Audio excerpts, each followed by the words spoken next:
an introduction to Buddhism. And so we'll be covering, many of the major concepts, and having a chance to share our insights, our experiences, what we've learned over the past, over the course of our lives, at least this life, as a way of deepening our practice. So in this first session, we're going to be talking about what the Buddha taught, and how do we transform ourselves and deepen our understanding using meditation as the main tool for effecting that change. So first of all, today is January the 9th, so we're still just into the new year. And so when we think of our New Year's resolutions, New Year's being a good time to hit the reset button, to start over, just as, when our computer has a problem, we call tech support. What do? Tech support says, did you reboot, right?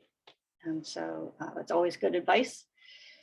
So for our New Year's resolution, our reset button is to try to examine what we did, really well in the past year, what we could do better in the coming year, and to examine, what we aspire for in terms of our spiritual, practice.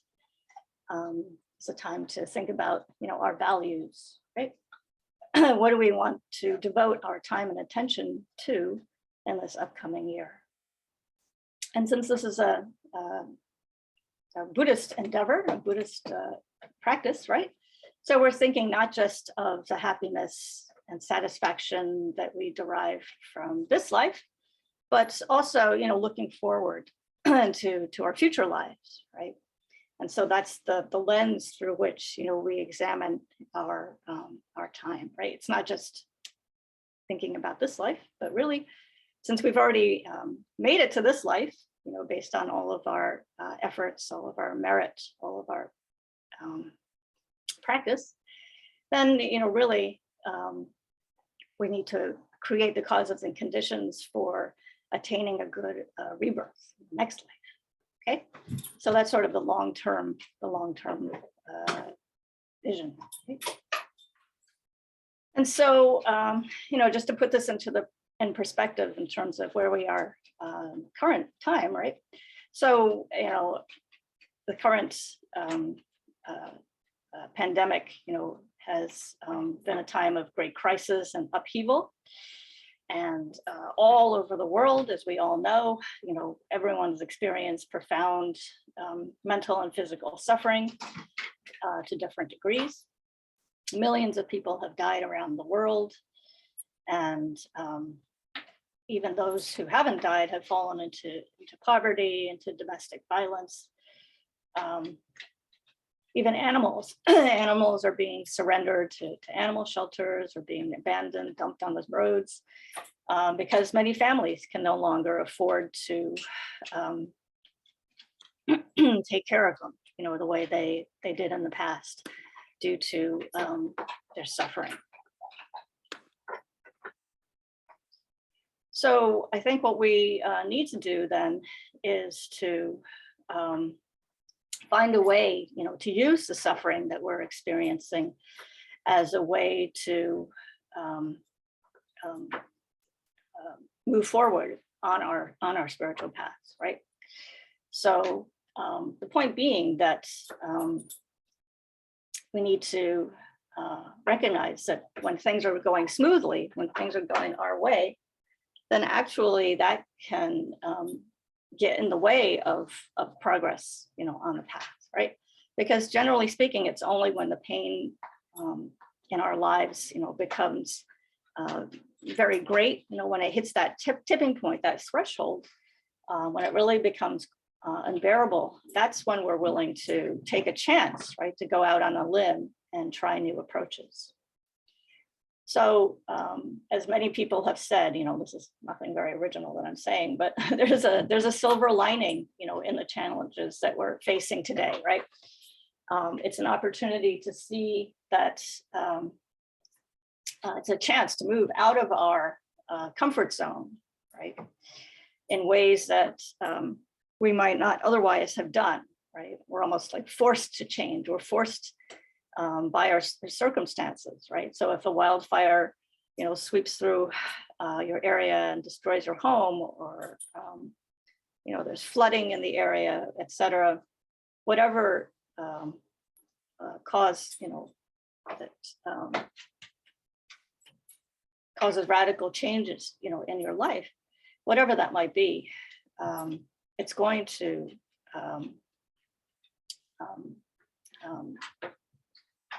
make us have to re-examine the purpose and meaning of our lives, and to explore, the boundaries that we've created for ourselves, our comfort zone, our beliefs, our values, and even our biases, right?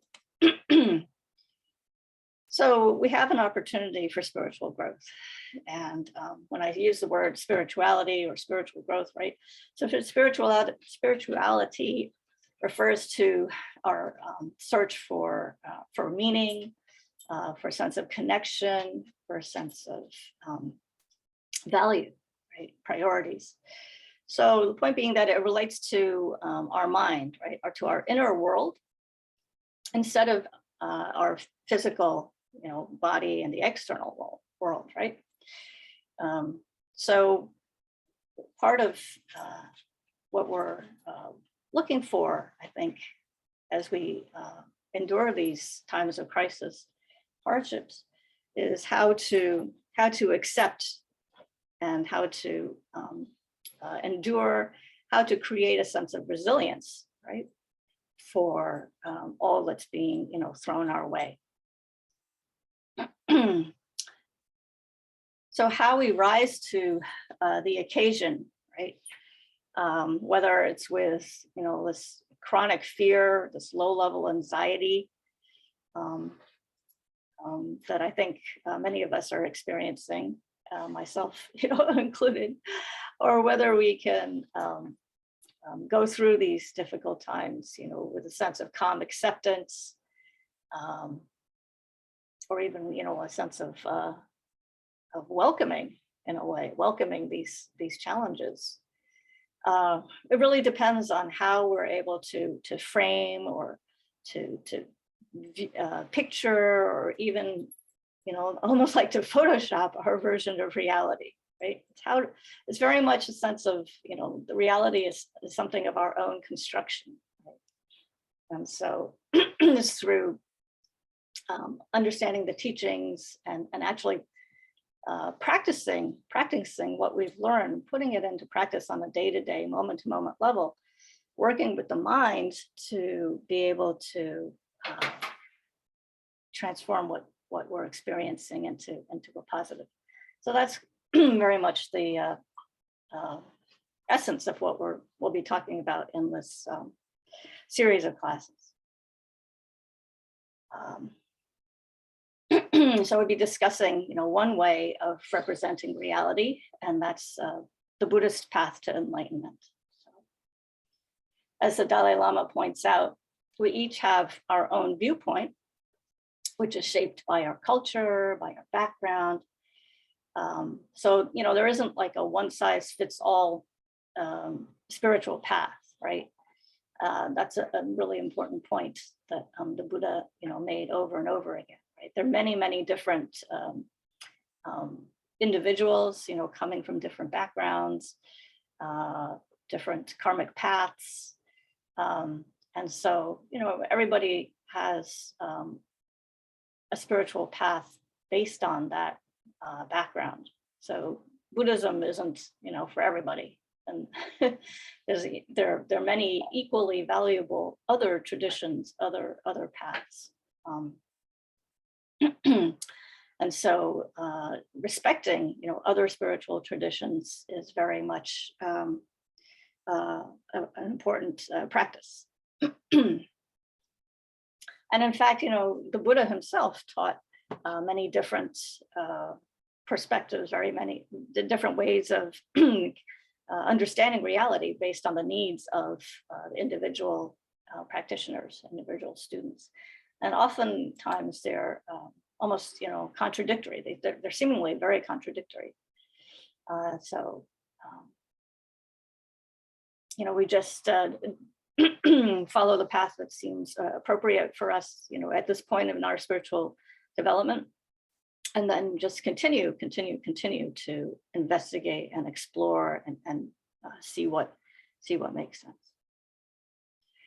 So again, as many of you, probably know, the essence of the Buddha's teachings are presented in the Four Noble Truths, right? All of the teachings really always come back down to, they're all like elaborations or further explanations of the Four Noble Truths.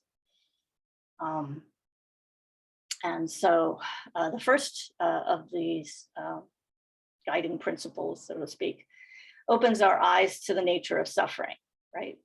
So it's the noble truth of suffering. Or I think Bob Thurman, I think he calls them like fun facts or something, something funny. It's the nature of suffering and its relationship with happiness. So here suffering kind of refers to like undesired experiences, right? So it refers to, because when you think of suffering, right, it sounds like really heavy, right? But actually it covers the most subtle types of suffering. So everything, from the slightest mental discomfort, and a sense of unease, or dissatisfaction, physical suffering, could be like everything from a little itch, right, all the way to the full-blown, panic attacks and addictions and more heavy types of undesirable experiences, right? So having shown us that we've experienced suffering in the past, that we suffer in the present, and that we will suffer in the future, then the Buddha, didn't just leave it off there, but rather he explained the causes of suffering, right? So it's easy to recognize that we're experiencing suffering. So the next step then, the next logical question is, oh my gosh, why am I in this situation, right? What's the cause for this suffering? What gives rise to suffering? And how can we eliminate these causes, not just temporarily, right? Not just to get us through the pandemic, but forever, right? Not just for the confines of this lifetime, but for the next lifetime. And so having seen, what the origins of the suffering are, then can we eliminate the causes of suffering, right? So that's the next question. Can we eliminate these causes of suffering, not just temporarily, but forever?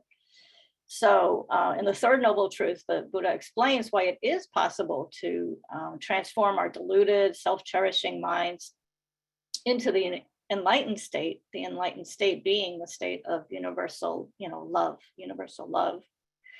and compassion conjoined with wisdom. Okay, so in the fourth noble truth, Buddha reveals the path to make this gradual transformation possible.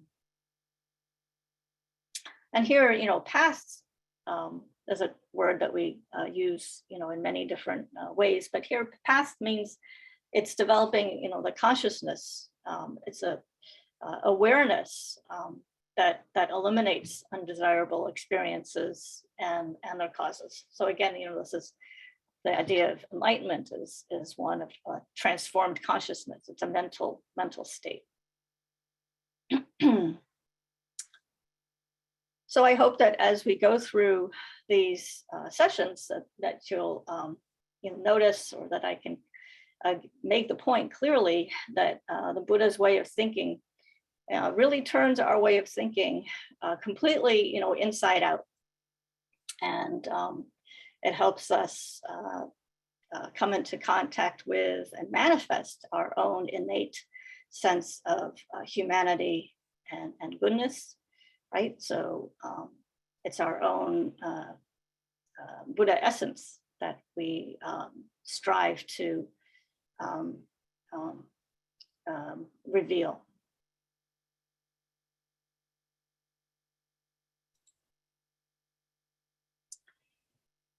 All right, any questions so far? Everybody still out there? The Zoom thing is so funny. We're here. Okay. Hi, Louisa. We're here. Any Bob Thurman references are always, something that put a smile on the face. Oh, Thank you. Are you listening to the Saturday night live Bob Thurman sessions on the Flower Ornament Sutra? I'm putting in a plug for that. What? No, but thank you. You are always an amazing source of interesting resources. So maybe I can look it up. If I can't find it, I'll get back to you. Please do. It is fantastic. Okay, thank you. Okay, so who is the Buddha, right? So just quickly, I know again a lot of you know this, but for those of you who might not, the first turnaround in terms of how we think about how we approach our lives is to think of a way that's completely contrary to how we would normally think of living our lives, right? So that's exemplified in the Buddha's life story, right? So you think of the Buddha who was born as Prince Siddhartha, miraculously from his mother, the queen, in a royal family. And to make the long story short, he decides after living this very sheltered, protected life that he would end up, just in a state of suffering, right? Because he lives this very protected life, and he manages to get out of the palace, when he's in his 20s, and he sees, an old person, a sick person, and finally, somebody who's passed away. He sees a corpse, and he realizes that, even though he is enjoying great pleasure, has everything possible in terms of material benefits, that in the long run, all of the people that he felt close to, that he loved, would also experience the suffering, the hardships, the terror of old age, sickness, and death, right? And so he leaves, really realizing that this state of impermanence was something that would just result in misery, right? And so he walks out on his family. So the Buddha's life story illustrates 3 key points, right? Renunciation, bodhicitta, and wisdom.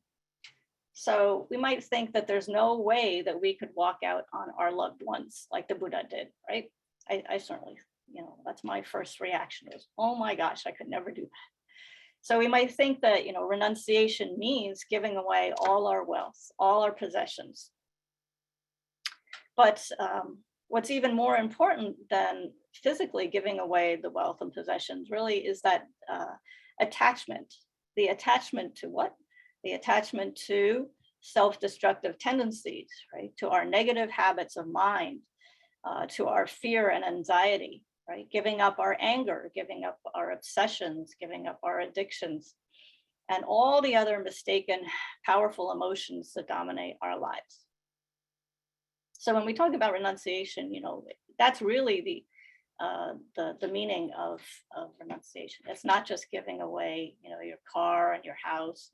That's a good start, right? Because even that's really, really hard.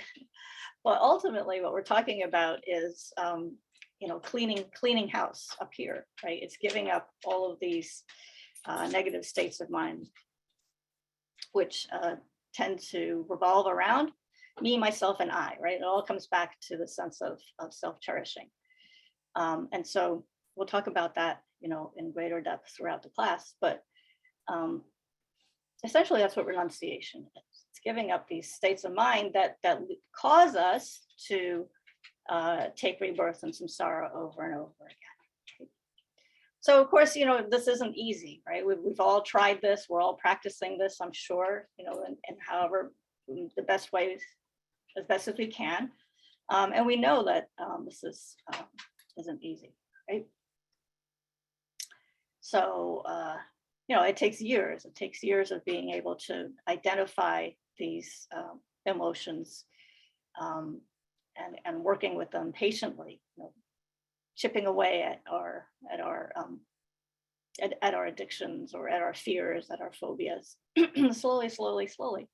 So it can take years, it can take lifetimes of psychotherapy, of coaching, right, to try to overcome these.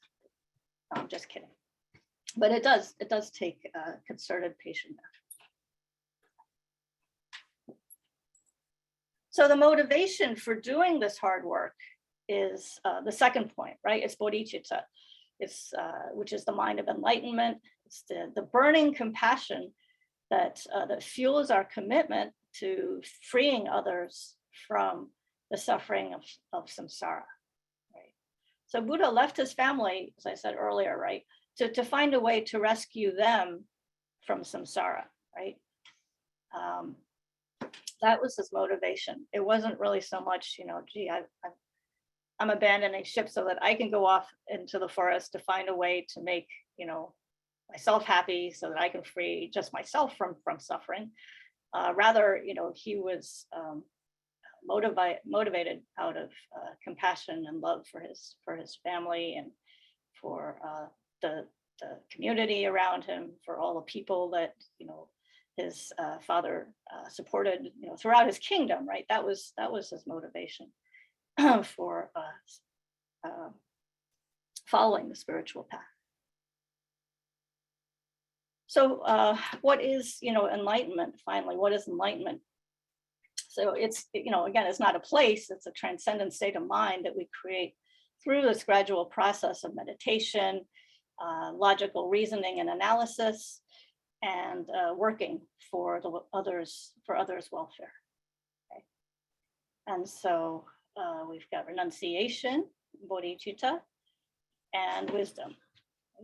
So wisdom is necessary for being able to attain these goals. So the Buddha taught us that we can be happy, that we can break free from the cycle of birth, old age, sickness, and death. And so we have to ask ourselves, wow, wouldn't that be amazing? Wouldn't that be terrific? Doesn't it kind of sound too good to be true? So, Buddhists believe that countless people have attained Buddhahood in the past, and that there are Buddhas all around us now. That's a really, really important point, right? And that's why if you read the Flower Ornament Sutra, it goes on and on and on. Yeah, see how in every moment of our experience, it's filled with countless Buddhas. They're always around us, right? They're barking to get out of the door, get out of the room. No, I'm kidding. And so, we're always under their care. They're always with us, And so when we say, oh, we take refuge in the Buddha, the Dharma, Sangha, when we take refuge in the Buddha, right? So the Buddhas are not like, off in some distant planetary, universe enjoying themselves. Rather, Buddhas are inside us. They're within us. Every atom is actually a manifestation of a Buddha. It's that same energy. Okay, so anyway, I'm going to stop. But the point being that, right, we all have Buddha essence. We will all become Buddhas someday and be free from samsara.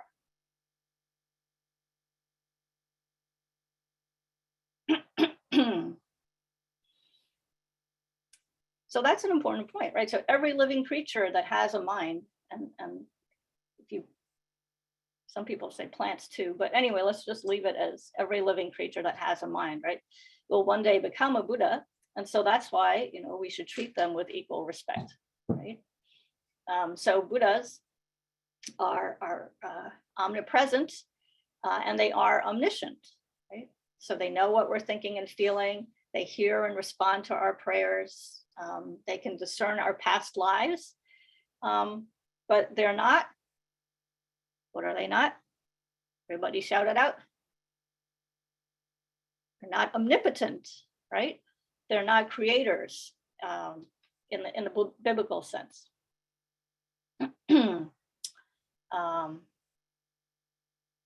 So in order for Buddhas to be a true source of refuge from suffering, from misery, we need to exert ourselves by listening to, by studying and meditating on the teachings. And by doing so, then we will develop full confidence in the path and entrust ourselves to the Buddha's care. So the effort, comes from us. So the Buddha has many special qualities, and the top four, there are many, many qualities, right? But the top four, and it's why am I going through this? I think it's important to understand these qualities, because these are things that we ourselves seek to develop, right? When we think, okay, I want to transform myself, I want to be a better person, right? So what are some of the qualities that we seek to develop? Well, the Buddha has them already. So the first is that the Buddhas are free from all fears, right? They're free from all fears, and they're able to help others overcome their fears, because they've already gotten rid of fear. So they've been through it. They understand every nuance, every kind of fear, and they figured out a way to put an end to fear, right? So what kinds of fears are the Buddhas free of? What it really boils down to is they're free from the fear of samsara, right? They're not scared by lions and tigers and bears and wildfires and all the rest, pandemics. And the fear of nirvana being a state of very high meditative absorption, where you just kind of stall, you kind of plateau, according to the Mahayana tradition. Okay, so the Buddha is free of all fears. Wow, that's certainly something to aspire to in my book. The second quality is that the Buddhas have skillful and effective means, right, to free others from all fear. So I kind of mentioned that already. So they have the means to be able to help everybody, right? Again, that bodhicitta motivation, help everybody be free from fear. The third quality is they're not biased, right? They have equal compassion for everybody. They don't consider some beings close and others distant, right? So when you think of the prayer of the four immeasurables, there's that last line of talking about equanimity. So age, race, gender, abilities, sexual preference, whatever, right? Everybody is valued and respected equally. There's no discrimination whatsoever on the basis of superficial conventional lines, right? So, again, coming back to the point that we all have Buddha nature, right? We're all going to be Buddhas someday. And our differences right now in this life are merely cosmetic. So the last quality that makes a Buddha a suitable guide is that the Buddha is able to fulfill the aims of all beings, right? So whether or not those people or beings have helped him or her in the past, again, there's no favoritism whatsoever. Whether we make offerings to the Buddhas or we don't, whether we have, whether we're of a high and noble rank, even whether or not, we have faith, it doesn't really matter. From the Buddha's perspective, then the Buddhas will always help, whoever needs their assistance. So the challenge, though, for us on the path is that, we can't directly see the Buddhas, right? So, just as I was saying a minute ago, the Buddhas all around us, constantly. Countless Buddhas on the tip of a needle, right? But we can't, due to our deluded minds, due to our ignorance, we're not able to directly perceive them, to feel that connection. And so, we train to see our gurus, our holy root gurus, our all the precious lamas, right? We train to see them as inseparable from the Buddhas, to see them as emanations of the Buddhas. But I would also say that, sometimes we can have experiences where we feel that somehow there's this connection with like some sense of receiving the help that we need just at the right time, when we need it, the appropriate help that we need just when we're open to it. and when it, really, really, really caused us to have an important shift in perspective, right? And so actually I was substituting for Geshe Darge a few weeks ago in his class, and two people came, and I didn't catch their names, so I'm sorry if they're on the call right now. I apologize, but they gave some great examples after class.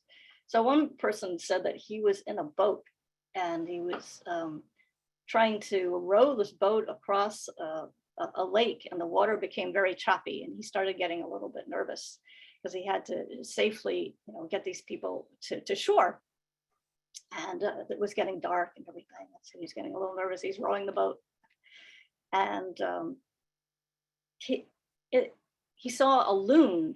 Those beautiful birds. He saw a loon just sitting, motionless in the water, despite the choppy waves and everything. And just seeing that loon automatically caused all of his fear and anxiety to just vanish. It was just what he needed to see. He saw the loon just chilling out there in the water, no problem. And he said, okay, I can do this, such a beautiful, experience. And then the other student shared that he was also, mentally in a state of discomfort, turmoil, and he was walking through the forest, I think, and he came to a clearing in the forest, and he saw this beautiful tree, and the way the light hit the tree, and again, it was just what he needed at that moment to come to a sense of maybe not resolution, but something changed in him, and he thought, wow, that's just perfect. So whether you think, oh well, that was the Buddha, creating the Buddha was the loon, or the Buddha was the tree, or whatever, but I'm sure we can all relate to that kind of experience where you think, wow, maybe there's you could use that as an experience for saying, oh yes, the Buddhas are watching out for me.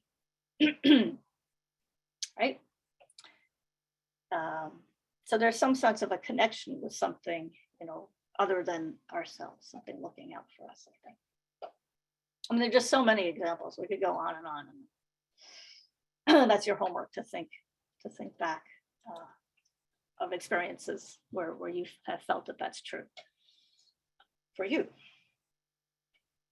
All right, so let's see.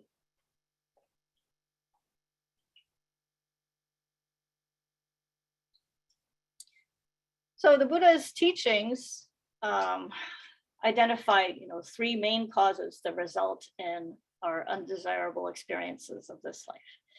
And they are also sometimes known as the three poisons, right? And so they're ignorance, attachment, and anger, and basically everything in between. So ignorance, attachment, and anger. So again, what's important to note is that all of these three causes, lie within our minds, right? Not outside us. And so, we're responsible for our experiences, right? So whether or not we have a good day or a bad day, it all depends on our perspective. So today, we'll explore primarily the negative emotions of attachment and anger. So the Buddha said, if you wish all happiness, if you wish to have all happiness, then you need to renounce all attachment. And if you renounce all attachment, then you'll achieve the supreme happiness.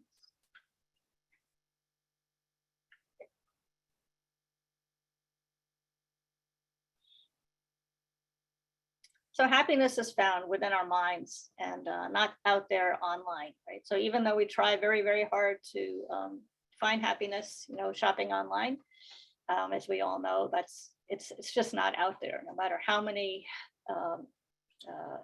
dollars we spend, it's not going to happen, right? So Amazon sells over 12 million products, but happiness isn't going to be obtained by even if we had all 12 million products, we're not going to be any happier.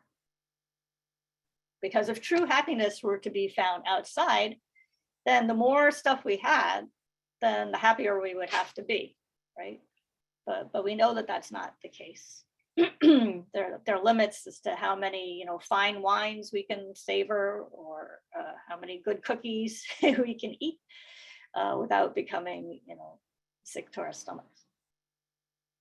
But the problem with attachment is that it blinds us, to the extent that the qualities of the object become fused, right? They're like inseparable from the mind of attachment, right? So you're looking at something like a good cup of tea, and the fragrance and the wonderful flavor of the tea, right? Is part and parcel, of the tea itself, right?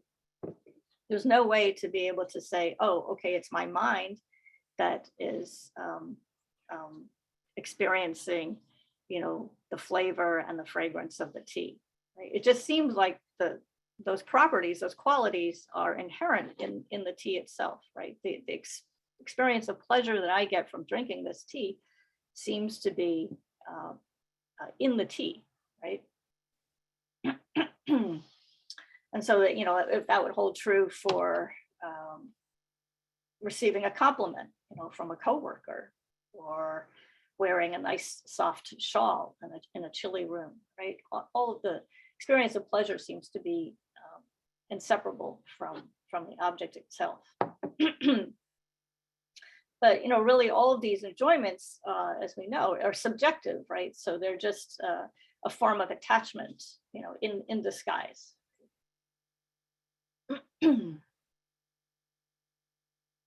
So what's the difference, between like a weed that you see in the garden, or a beautiful, garden flower, right? What's the difference between a weed and a flower? I ask myself that all the time. I'm trying to weed my garden. So whether the day is beautiful and makes us smile, or whether, it's a day that we'd rather just stay inside and be in bed, that's really just a projection of our own mind. If we're very, very busy and we're running around, we might not even notice the weather. We might not have any idea. We just wouldn't care. If it's a beautiful sunny day and we are excited and we are engaged in the weather because maybe we're not so busy, then sometimes we try to hold on to it, right? We start getting attached to the beautiful blue sky, right? The way the clouds move across the sky, the way the sunlight shines through the trees. And so we start, taking photos, and then we share them on Instagram and all that good stuff. So the point being, again, that, everything is just in an interpretation of our minds. It's all, a projection of reality. And so throughout the course of the day, we can check and see, oh, how's the mind working? How is it constructing? What's going on? How are my emotions being triggered by how and what, we're paying attention to, right? And so our subjective experience, is it differs depending on whether we're enjoying, or whether we're alone, or whether we're with a companion, right? Whether it's another person, or whether you're with family members or people that maybe you don't like, or maybe you're together in the company of a pet, something with four paws, maybe with pet with no legs, like a snake. Anyway, the point being that that will color or change our experience, right?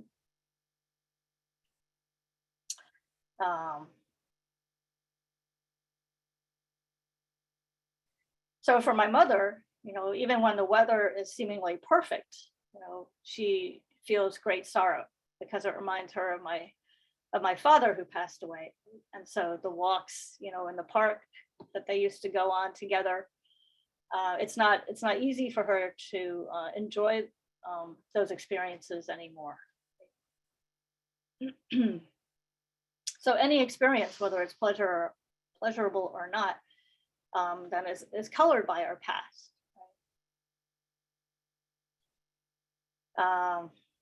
It could be,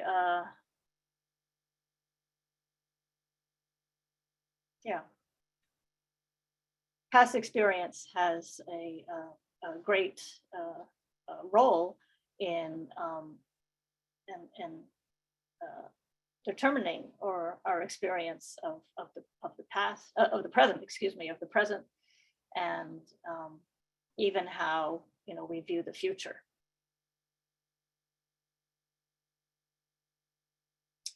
So attachment ranged from being very subtle and hard to detect to being, you know, very much prominent, very strong, very loud, you know. It can be kind of an in-your-face experience, right? When you come across, you know, like a new flavor of ice cream or something, and you think, wow, this is the best in the world. You know, I really love it, right? So that's a different kind of attachment.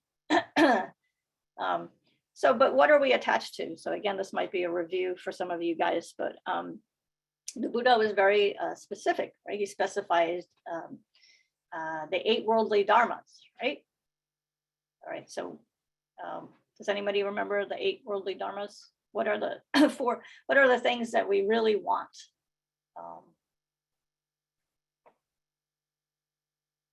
You can either unmute yourself or put it in the chat.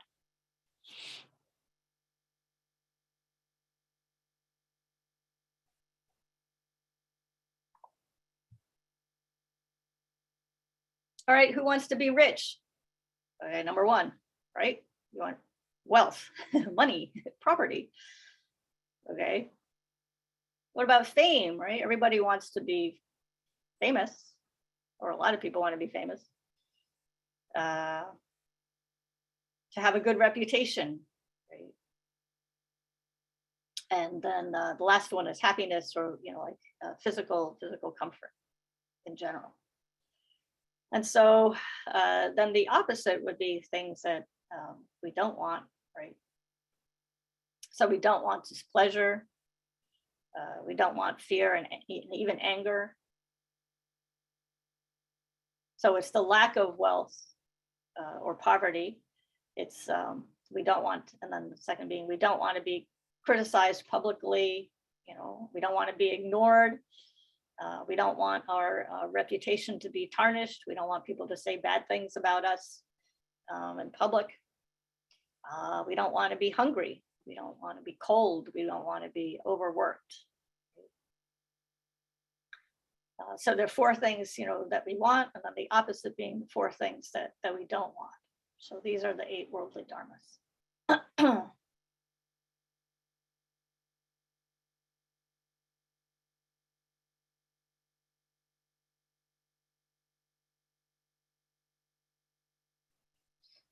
So we're taught to believe that having these 4 desirable objects, right, is what happiness is all about. So usually, you know, this is the way, in terms of our ordinary thinking, though, right? This is what we think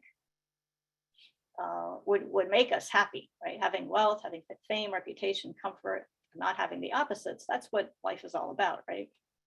But again, this way of thinking is very limited, because holding on to these impermanent phenomena, these transient phenomena that will never last, such as like the number of likes that you get on your Facebook post, right? It's only going to last for this lifetime, not even for this lifetime, right? You'll be lucky if it lasts for, you know, an hour, because then somebody else will get more stars, more likes, right? So anyway, the point being that these like social media induced dopamine spikes are great. They're so addictive, but you know, you can't take them with you. So having pennies in the piggy bank, having a new laptop, being, you know, recognized for your work, are actually, when you think about it, they're actually causes of suffering, right? And why is that? Well, you think of how much time and energy we spend, protecting all of our stuff. And we have to have insurance policies and password protection systems, gadgets and all, attorneys, right? So when somebody does steal our stuff, we get robbed or somebody insults us, etc., then what happens is that we create negative karma, right? Because more than likely, we're going to retaliate. And by acting in a non-virtuous, manner in response, then that just causes negative karma, which results in more and more suffering. So anger is a destructive emotion that causes us to harm others. So we end up suffering, it's like a double whammy. We suffer both in this life and also, in future lives. Anger also makes us, look really ugly, right? So your face gets all red, and your hair sticks up and right, you start sweating. So anger makes us ugly, and people avoid us, right? Nobody wants to be around somebody who's having a temper tantrum. And it also blinds us in the sense that, we're incapable of sound judgment. Right? You just act out of, instinct, right? You're not stopping and thinking, gee, does this make sense? Am I gonna, be acting in a non-virtuous way, right? All that careful, thought and consideration goes out the window. So the point being that emotions and their resultant actions, so it could be positive or negative emotions, drive our actions of body and speech, right? And so that's what, determines our future. In the case of anger, then, the antidote, the best way to put an end to anger is by practicing patience. Right? And so there are many, many, many teachings on, of course, on this very topic. I know Geshe Darge gave a long commentary on Shantideva's A Guide to the Bodhisattva's Way of Life. And so there's a whole chapter just devoted to the cultivation of patience. And so you really, really have to, think about the disadvantages of anger. And then I think once, we've convinced ourselves of the disadvantages of anger, meditating in particular, on this karmic relationship between our actions and the suffering, that once we're convinced that that's indeed the case, then patience arises very naturally, right? But, again, it's a hot topic that when you just rattle off the arguments, you can kind of think, yeah. It sounds kind of obvious, but the next time somebody cuts us off, on the highway, then immediately, anger arises, right? Or even somebody in your home, right? Your mother insults you, or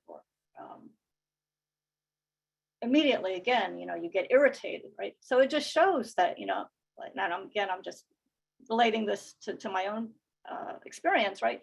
It shows that I haven't, really taken this teaching to heart, right? Because once, we're able to do that, then, like I said, and spontaneously, naturally, the mind will check and say, oh, look, you're getting angry, you're getting irritated. Whoa, you don't want to end up in the lower realms.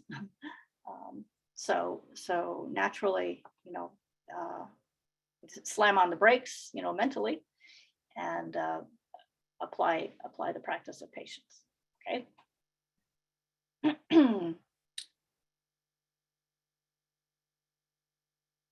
So going back to this discussion about patience, attachment, right? Okay. Going back to attachment. So as an example of, using a negative experience to overcome attachment, the other day I went to a restaurant, and I don't usually eat out, but anyway, I went to a restaurant and I ended up with food poisoning. And food poisoning is not an experience that you would wish on your worst enemy. But anyway, the point being that actually it was a good experience, because after that, I stopped eating, like for the next couple of weeks, I just had no interest in eating. Even long after the effects of the food poisoning were over, it really cut my attachment to food, which, I realized that I had fallen into very negative habits and I was way too attached to food.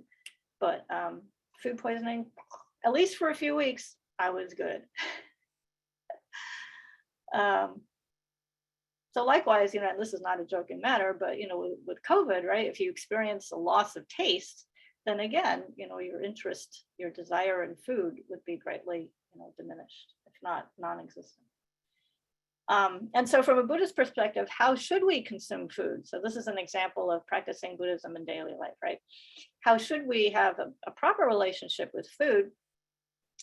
Is to think, and I'm sure again, many of you know this, but the idea is to think that I need to nurture the many, many microorganisms that live in my body, right? There are countless little microorganisms and different kinds of bacteria that are nourished as we eat, right? And so we have a karmic relationship with these organisms, and we are the host. And so when we eat, we think that I'm not eating because this cookie is absolutely delicious. We're eating because I need to feed all of these billions of microorganisms in my body and repay my karmic debt. We also may have worms in our body, right? And so actually it's kind of funny because this morning, so I work at the local animal shelter, as many of you know, and one of the dogs there has ringworms. And so I was eating my breakfast and I saw this, somebody, the kennel staff, they sent out a picture of the ringworms that were found in this poor dog's poop. Oh, it was quite shocking. So ringworms could be, in our bodies. Hopefully not, but they're definitely out there, right? Okay, ringworms, heartworms, all kinds of worms. So that's the way in which, we should be consuming our food, thinking that we're just nourishing the microorganisms in our bodies. And so when we, take a bite or have a sip of a drink, then again, we have to remind ourselves over and over again, this is my motivation, this is my motivation, right? And then it becomes a bodhicitta practice. All right.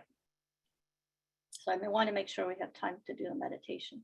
So maybe I will speed up a little bit here.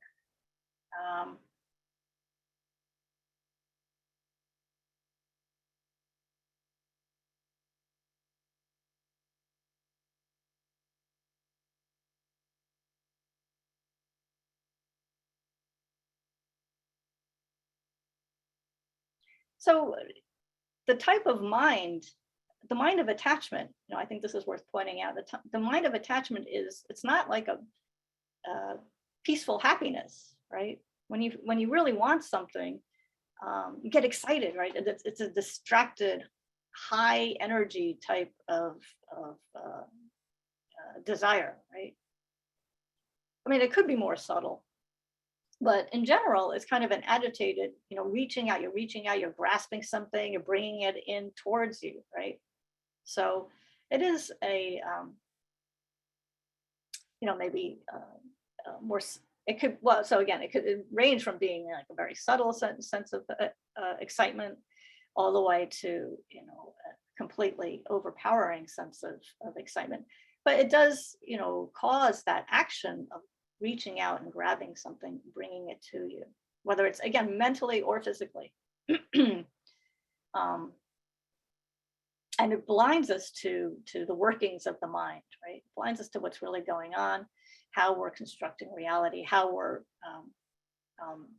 imbuing, positive qualities in the object. So Lama Zopa Rinpoche said, we're in pain, but it's different from the pain of sickness. It's the pain of attachment. This is hard to see or control because strong attachment is mixed with our experience of the object. It obscures us from seeing the object's real nature and what is happening in our mind. Wrapped as we are in desire for the object, we're unable to see all the worry, the aggression, the unhappiness and the fear that we have in this life, that all of that comes from the desire which is excessively concerned with the happiness of this life.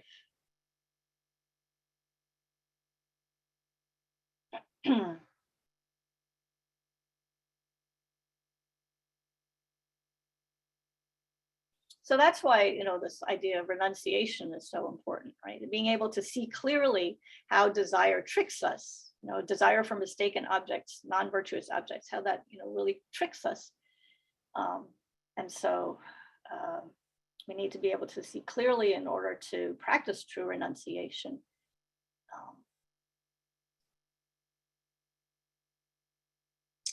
And so in order to free ourselves from suffering, then we need to cultivate wisdom, right? So it's this wisdom that enables us to see through and make accurate judgments, to discern right from wrong.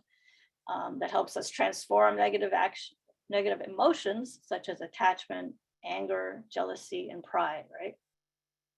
And our main tool for doing this careful work is none other than meditation, right? So as any self-help practitioner will admit, the difficulty is that we must use our own minds, which are obscured, right? Which are impure, which are clouded by ignorance. We have to use our own minds in order to investigate and cure our unhealthy minds, right? So that's the challenge, is that, the very tool that we're using to cure ourselves is contaminated. And so, we're walking a very fine line, and it takes skill and guidance and practice, from teachers who have successfully walked the path.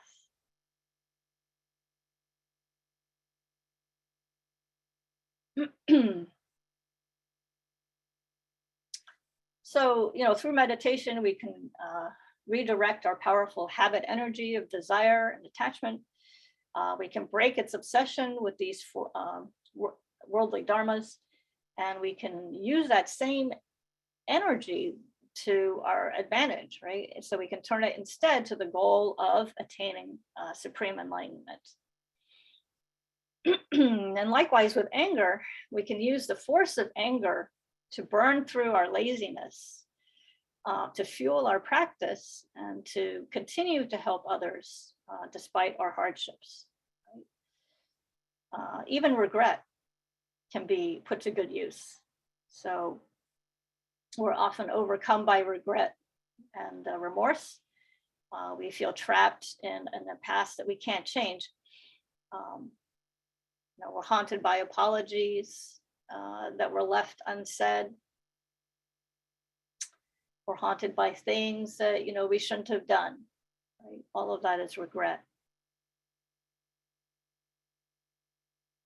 So like my mother, right? She can't forgive herself.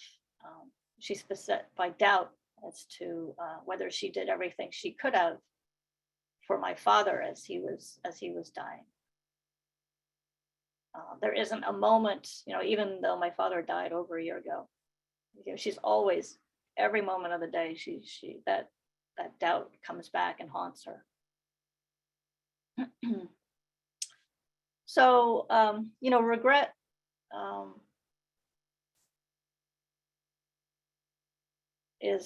can be an important part of forgiving ourselves.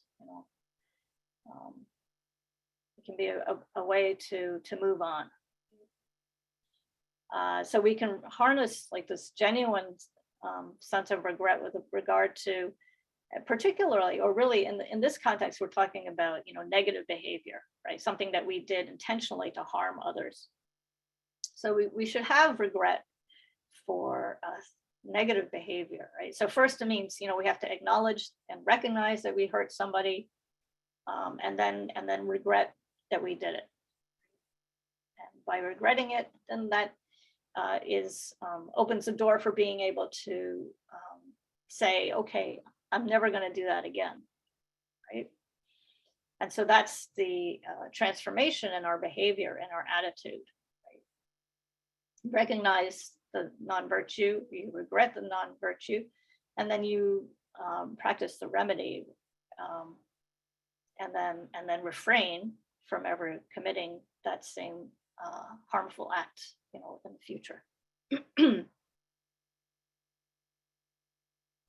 So it's the power of the regret that purifies, our misdeeds, our sins, so to speak, purifies our negative karma, and ensures that, a better future.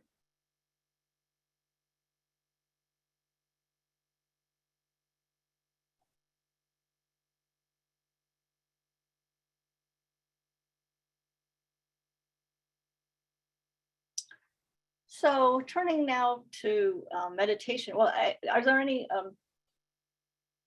comments or questions?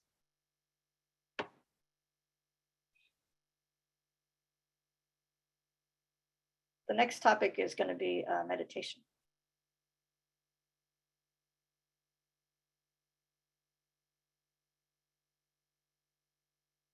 Any experiences that you'd like to share?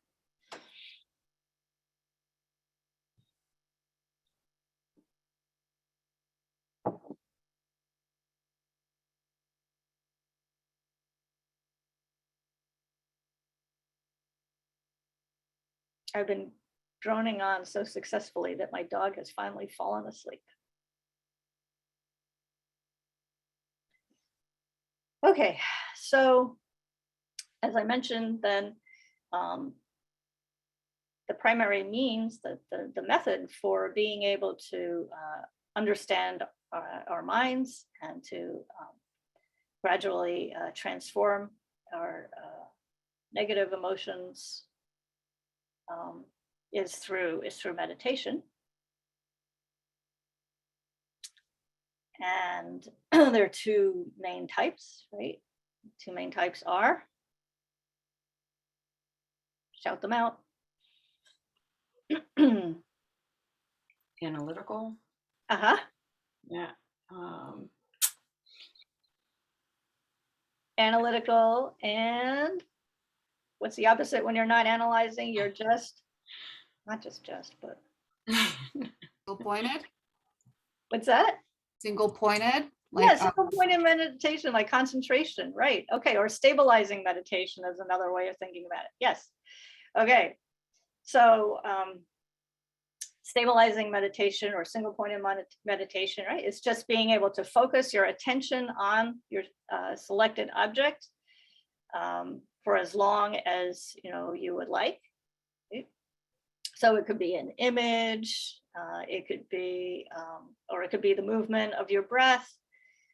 It could be, yeah, those are probably the easiest.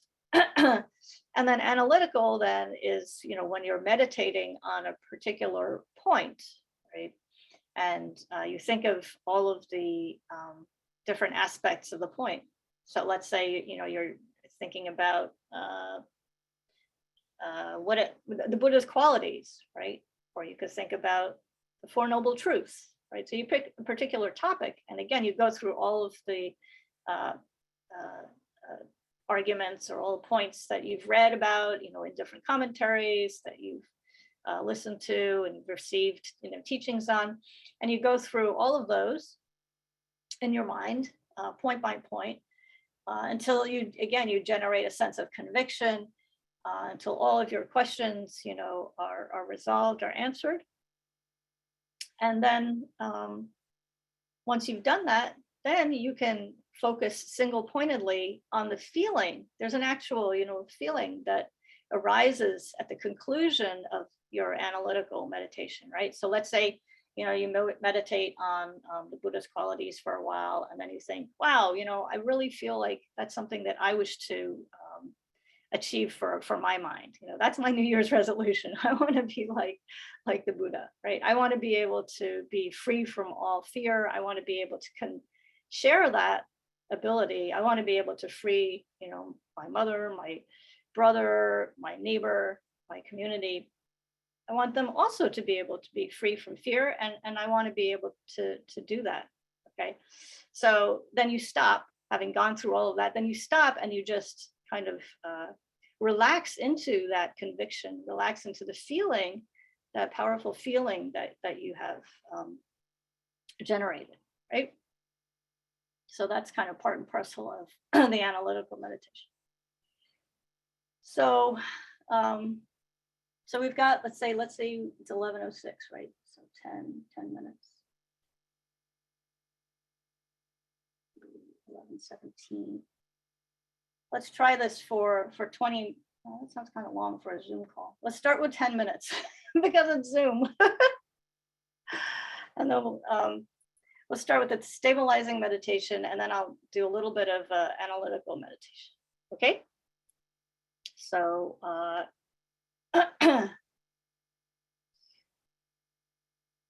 so just relax wherever you are.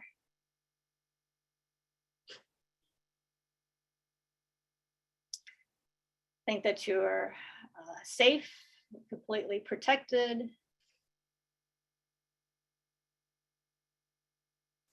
That right here, right now, everything is fine.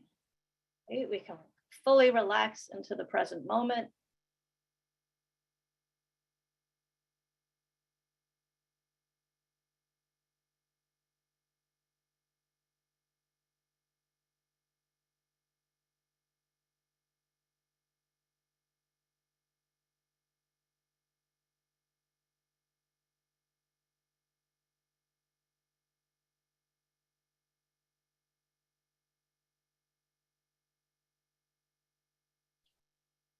I think that countless Buddhas are around us, showering us with their love and compassion, holding us with their wisdom, genuinely working for our welfare and benefit, sending us their encouragement in the form of showers of golden light.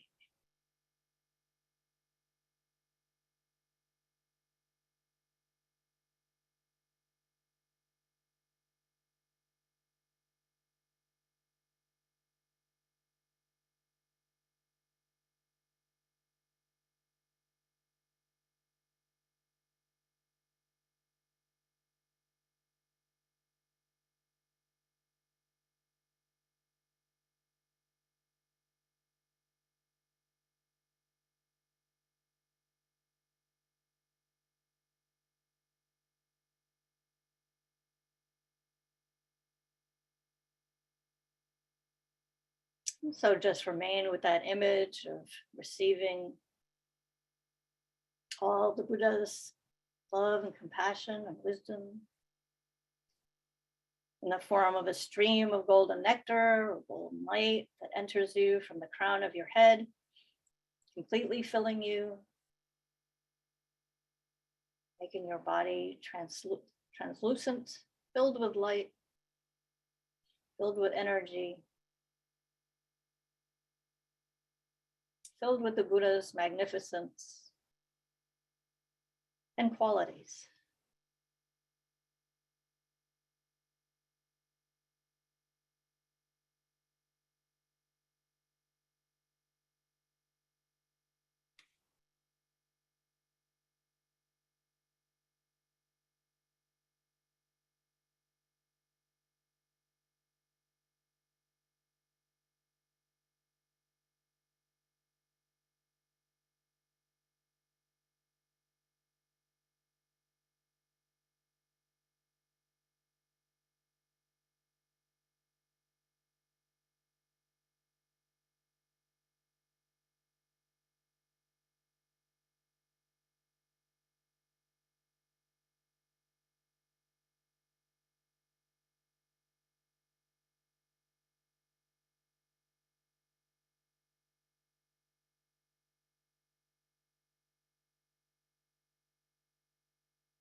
Think that as you receive the Buddha's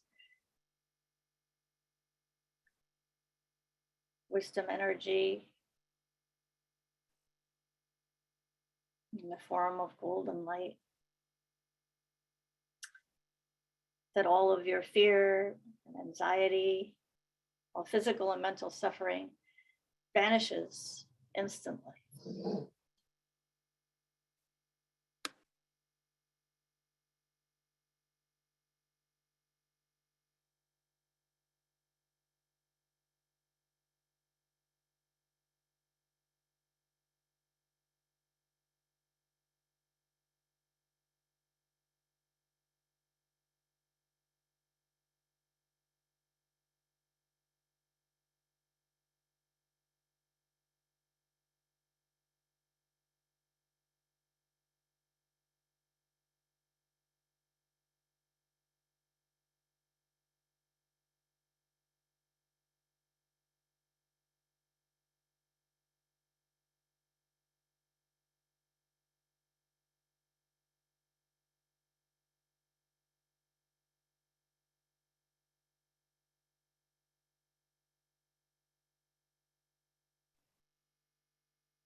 So then for the analytical meditation, so we've been talking about negative emotions, overcoming negative emotions, such as attachment, anger. So let's take a minute and just think to ourselves, which of these emotions, attachment or anger or anything in between, right? Whether it's jealousy, fear, malicious, intent, any kind of emotion, right? Which of these do you find predominant, in your own life? Is there any particular emotion that you wish to eradicate?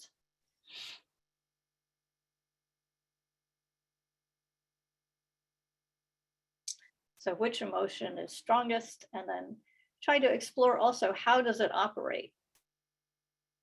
How does it arise? What triggers it?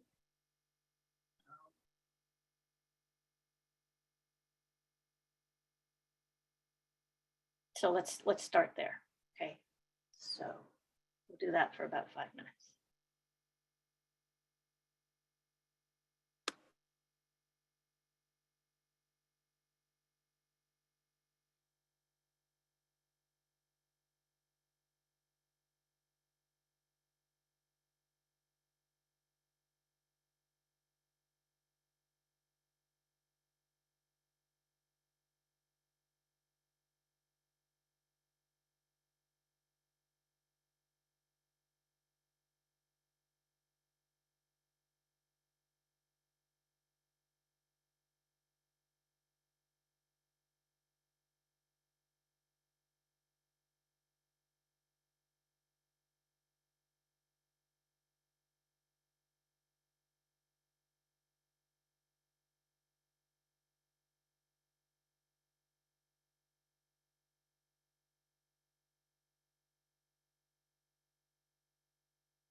And then finally, what would it feel like to be totally free of these negative emotions?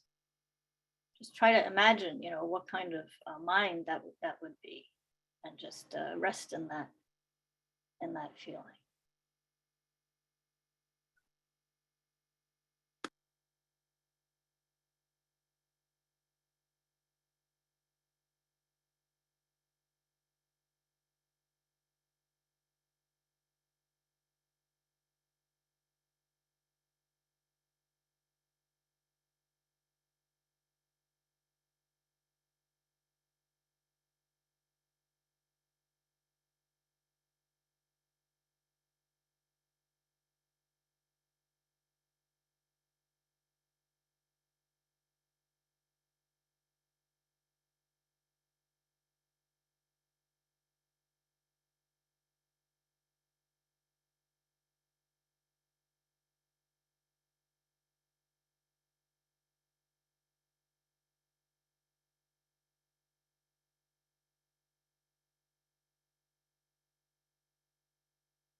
Okay.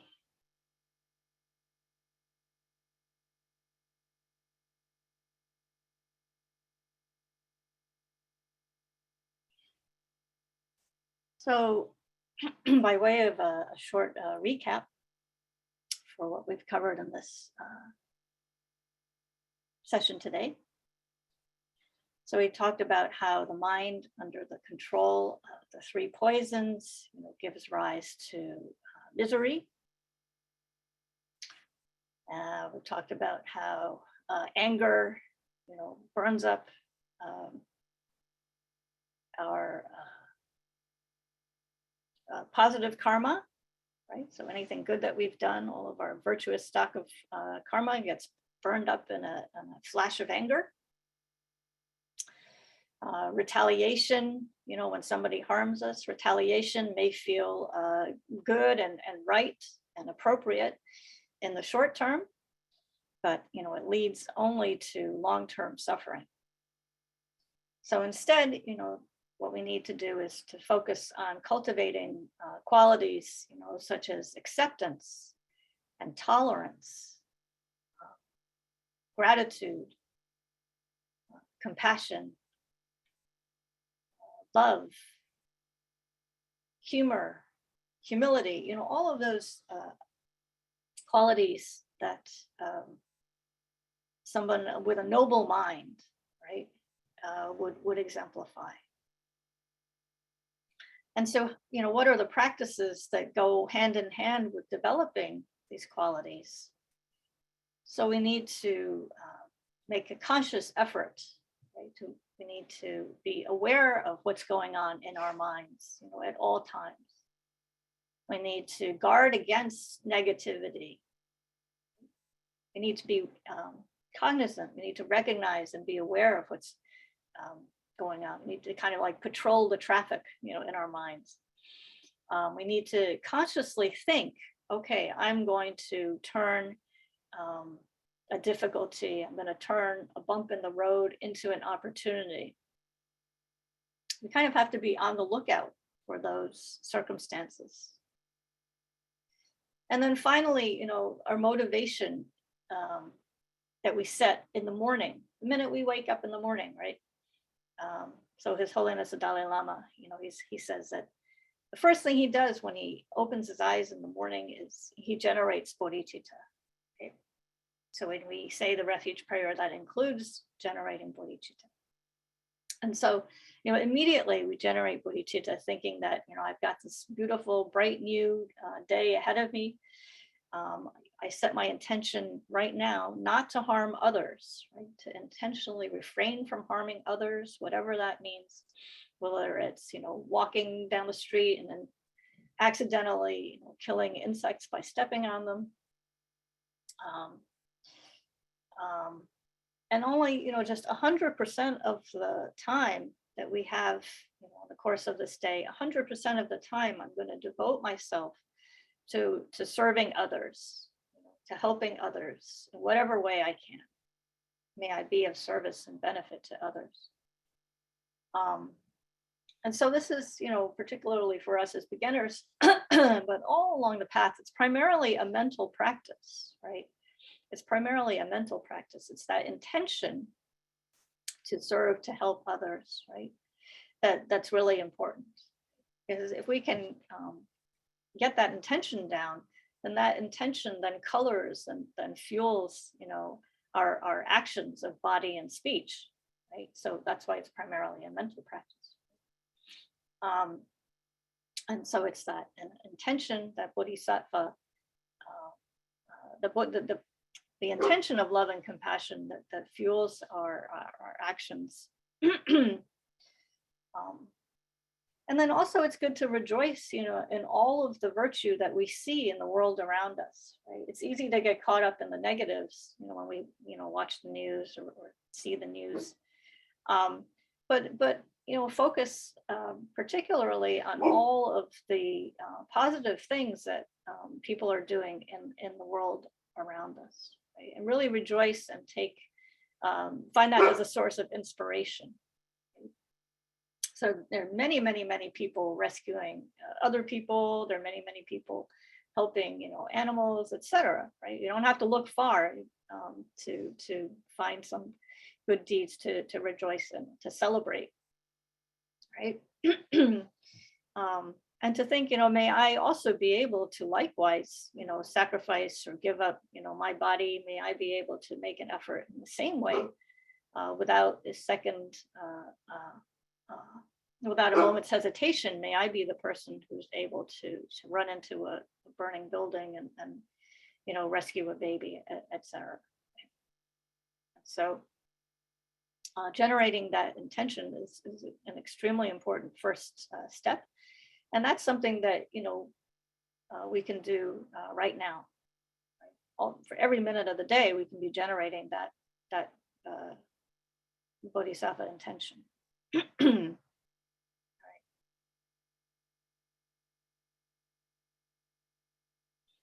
So by way of closing, I'd be really interested in any questions or comments you might have, and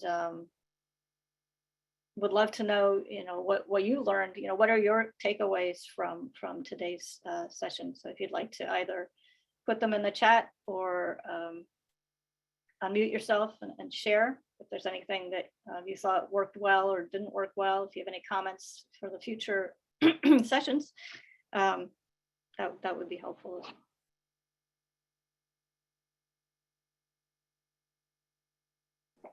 Ani? Uh-huh. Thank you very much. That was a very beautiful teaching. And I just love the way you wove in personal experiences with your mom and with some of the other students and the loon. And then end it with the meditation about thinking about what it would be like to not have any of these emotions. So it was really beautiful. And I just wanted to say thank you. Oh, thank you, Louisa. I'm glad you enjoyed the class.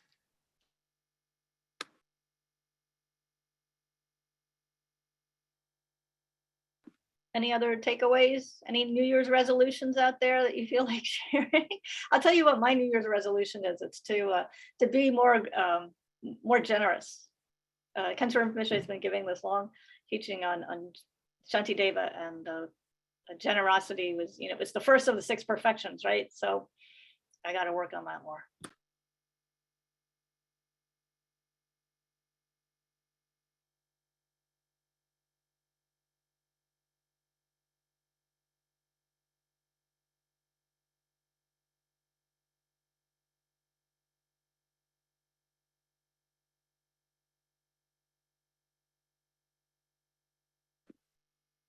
Okay, well, the next class is January 23rd. So there's no class next Sunday, but we'll be meeting on January 23rd. And the topic of session 2 is, what does it mean to be Buddhist? Camille thinks she knows all about that. What does it mean to be Buddhist, and what is the Buddhist approach to finding freedom from suffering? All right. So again, thank you very much for, let's see, suggestions for a morning prayer. I think for a morning prayer, again, you can say the refuge and bodhicitta prayer, but really what it comes down to is setting the motivation, just like, the Dalai Lama does. It's really just being able to say in your own words, with your own emotional, feeling, right? With your own feeling, really thinking that, I don't know what's going to happen today. I really don't even know if I'll be alive at the end of the day, but, I'm going to do my best to really watch my mind, to really do everything I possibly can to help others, to not be caught up in my own, head stuff, wrapped up in my own ego, but rather to use my energy to help others.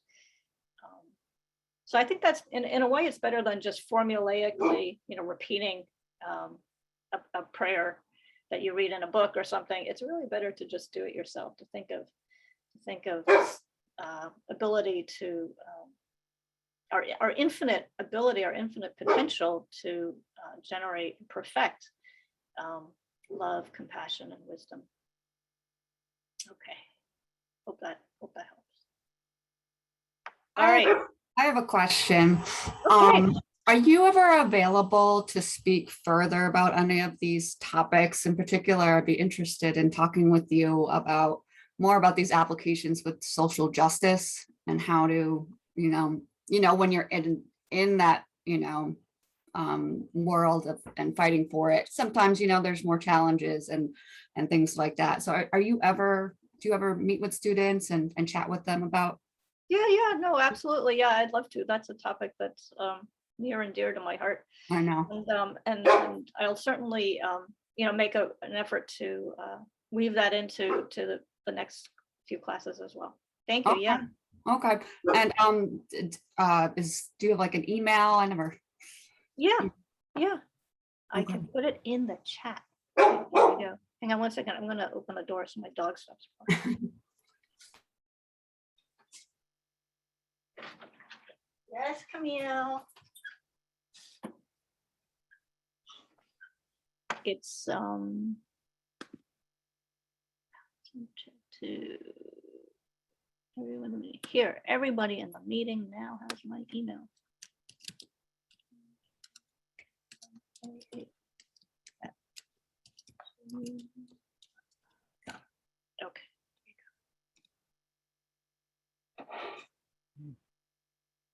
All righty then. Thank you again for coming, and enjoy the rest of your day. Thank you. Thank you. Bye-bye. Bye-bye. Thank you. Okay, bye. Bye.